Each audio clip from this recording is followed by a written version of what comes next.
যে মানুষ যদি মারা যায় তো কবর ছাড়া কোনো রাস্তা নেই। কোনো রাস্তা আছে? কোনো রাস্তা। যত টাকাওয়ালা হোক, যত বড় লোক হোক, তার জানাজার নামাজ কে পড়াবে? ইমাম সাহেব পড়াবে, আর তাকে যেতে হবে মাটির কবরে। কিন্তু এই কথা যদি কেউ না ভাবে, কেউ হয়তো ভাবছে না, আমি দুনিয়াতে আছি, আল্লাহ আমাকে খুব ভালো রেখেছে, আমি বড় লোকের ছেলে হোক, আমি গরিবের ছেলে হই, আমার বাপ মা আমাকে ভালোবাসে, আমার বাপ মা আমাকে এমন কোনো বাচ্চা নেই, ছেলে হোক বা মেয়ে, যে তার বাপ মা ভালোবাসে না, তার বাপ মা তার জন্য মেহনত করে না, তার জন্য কষ্ট করে না।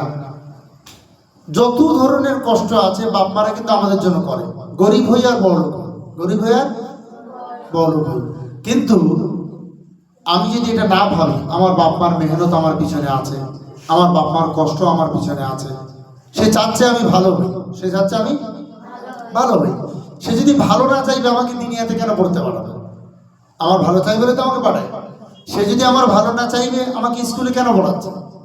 সে যদি আমার ভালো না চাইবে আমাকে টিউশনি কেন পড়াচ্ছে?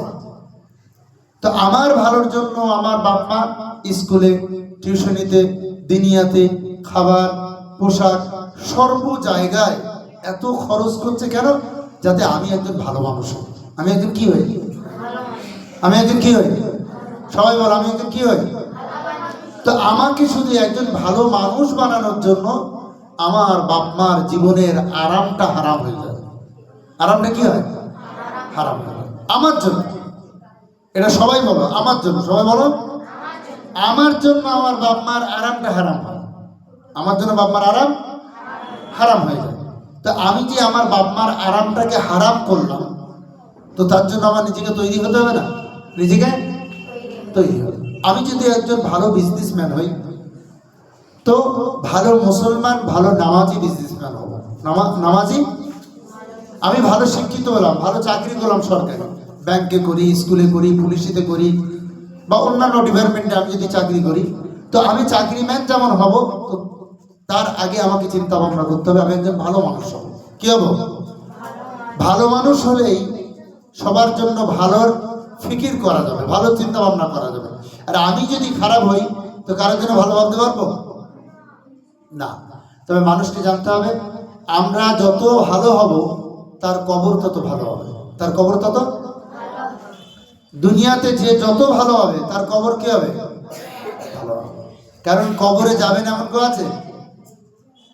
আমরা যদি ভালো আমল করি আমাদের বাপ মা নেকি পাবে, আমাদের পূর্বপুরুষ যারা মারা গেছে তাদের জন্য আমরা দোয়া করবো, তারা নেকি পাবে।